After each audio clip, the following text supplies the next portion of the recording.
Emmanuel here on economics, economic policy, trade, and I've got questions. Now, on July 14th, 2022, the U.S. Trade Representative in Kenya's Ministry of Industrialization, Trade and Enterprise Development launched the Strategic Trade and Investment Partnership, or the STIP.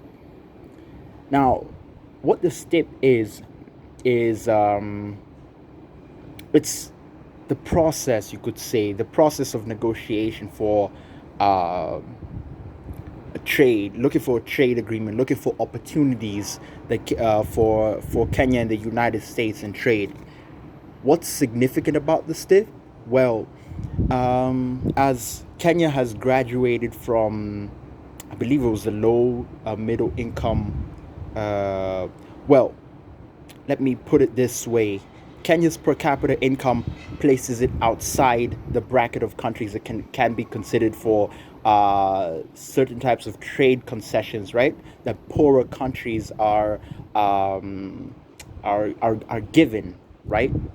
So this means that Kenya has to look for and negotiate new trade agreements, and why is this significant? Well, since Kenya's per capita income since Kenya is the only country, say, in the East African region, and even within its own economic, or rather regional economic community, that is actually no longer able to obtain these trade concessions, the other countries are going to be watching to try and learn from the process and to see what Kenya manages to negotiate, right?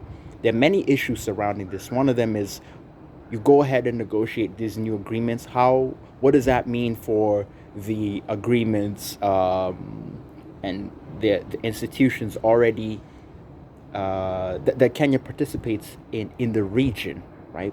So there's lots of reasons why this is a unique development. Now, what areas does the STIP seek to cover? Uh, well, we have agriculture, anti-corruption, digital trade, the environment, women and youth, just to name a few. Corruption is also a subject of these trade negotiations.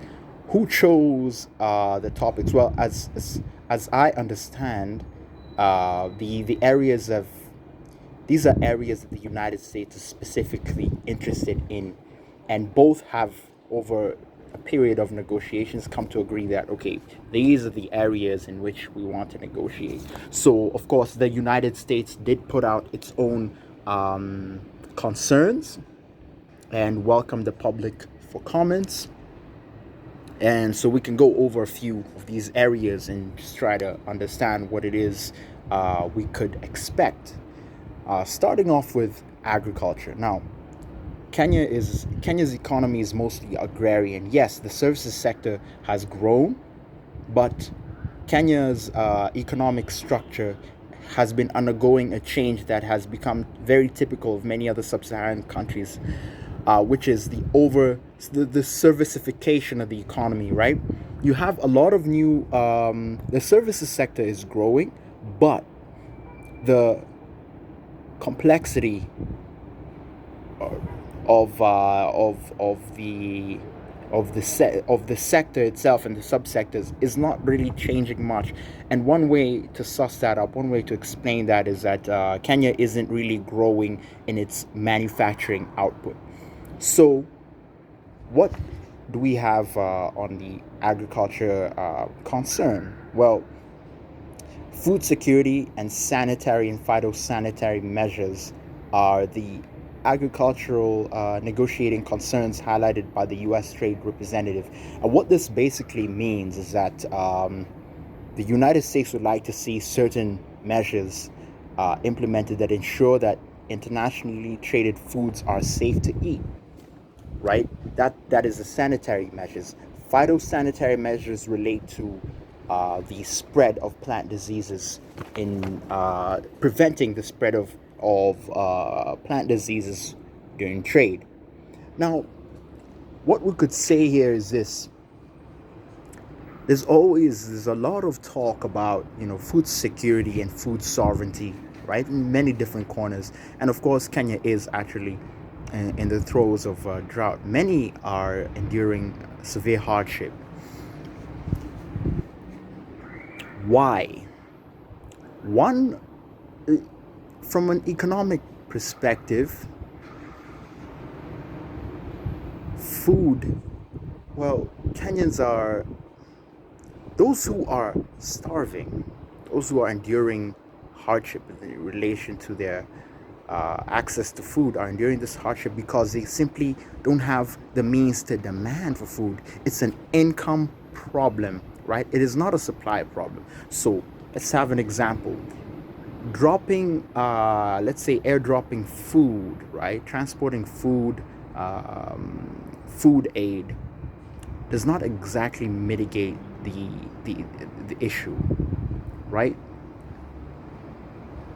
Another solution that's usually proposed to address food security concerns is let's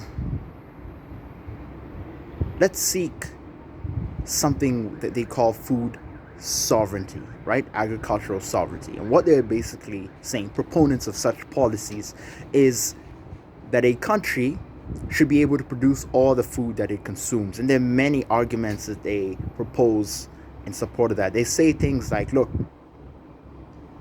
it is a noble thing for a country to provide for its people. But on the whole, what this and many other arguments tend to miss is that a country cannot meet the demands of its food basket because of something called the comparative advantage, right? A country is simply going to be good at producing some goods and not so good at producing others. Other countries are going to be able to produce goods with higher efficiency, right? So what a country should do, according to classical economic principles, is produce what it can with the highest efficiency, right? What it has a comparative advantage in, and then trade those goods for those goods that it does not have a comparative advantage in.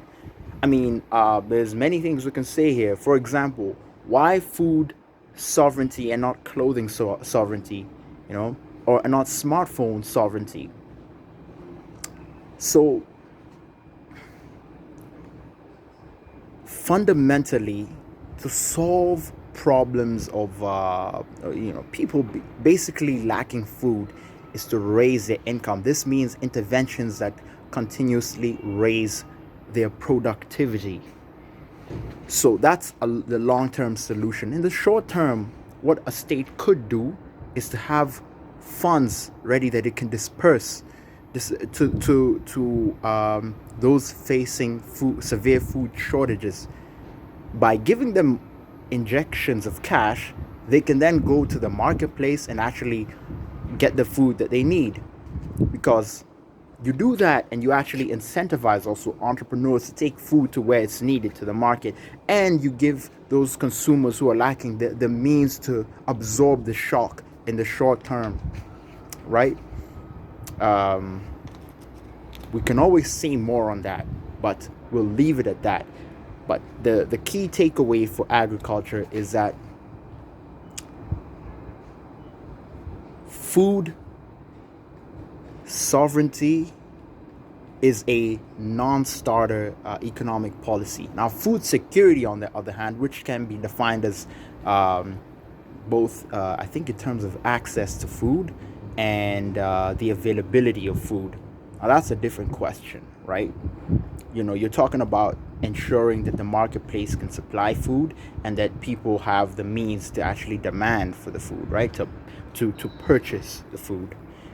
And in closing, Amartya Sen, the Indian economist, actually won a Nobel by demonstrating that famine is a demand side problem, right? Drought may be, based on the climate and the environment, food crops are dying and animals are dying, but famine itself is not a supply problem. It is not a problem of not having enough food circulating around, right? It's a problem of income.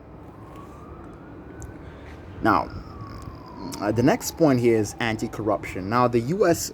Trade Representative asserts that Kenya and the United States will share techniques and procedures to tackle corruption. So it's assumed that the countries will negotiate specific commitments to confront corruption, right? Now, one important dimension of corruption in Kenya is procurement fraud, right? Procurement fraud has a very, very high opportunity cost. And an important, I should come back with some statistics, but for now, let's hold it at that. An important component of procurement fraud is payroll fraud. So what does that mean? Payroll fraud, procurement fraud is basically fraud in the fraud.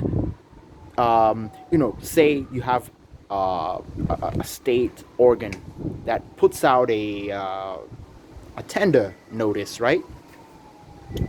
It's going to procure some goods or services. Now, fraud here is, the process for whatever reason is compromised so that actually the public is defrauded, right? Because the state funds, the public funds belong to the public. The public is defrauded in one way or another, right? You could say that the process itself might not be competitive. The goods purchased may have their costs. What do you say? The writer costs. I mean, a pen costs maybe 20 shillings, and then it's purchased for 1,000, right? You get the picture. Now, payroll fraud in particular is about the state basically has employees, and it has to handle the paying these people their wages, the wages they're owed. Now, payroll fraud is about compromising the payroll system in one way or another. One way is you could be paying people who don't even exist on the payroll, right? Now, why would for example, why might I say that these are areas to look into?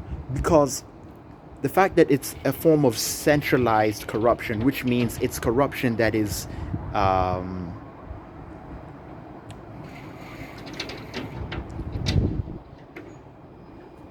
corruption that occurs because of centralized systems, right? You have, say, if you have a payroll system that's handling the payroll of hundreds and thousands of employees handled in one place. Well, if the system itself is compromised, and you have the magnitude of compromise can be very high. So that is why you could target centralized forms of corruption, right? Now, one example of an intervention that the two countries, the United States and Kenya, could make is to, for example, blacklist those actors known to have participated in procurement fraud.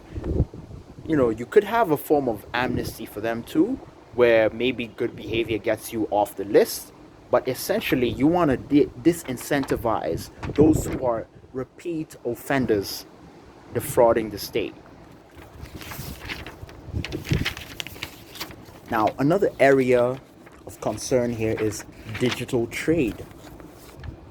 Now, digital trade is a phrase that refers to any kind of economic activity that's carried out through information and communication technology, right? Whether Kenyans are browsing and watching and streaming music or film or other media products, or participating, buying goods off of, say, Alibaba or Amazon, all that is digital trade, right? We also have remote work. People sitting at home and actually offering their services somewhere internationally even. All this is a digital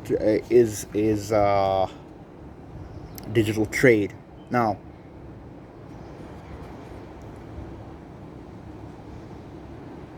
what should what could Kenyan negotiators negotiate in this instance? Well, one one area is fiber optic cable, the expansion of fiber optic cable, which is essentially expanding connectivity. Why would you choose connectivity? Well, it's a high magnitude item, right? A big ticket item that could have many positive knock-on effects, right? If you increase connectivity in schools and businesses and households across the country, you could actually enhance digital trade, right?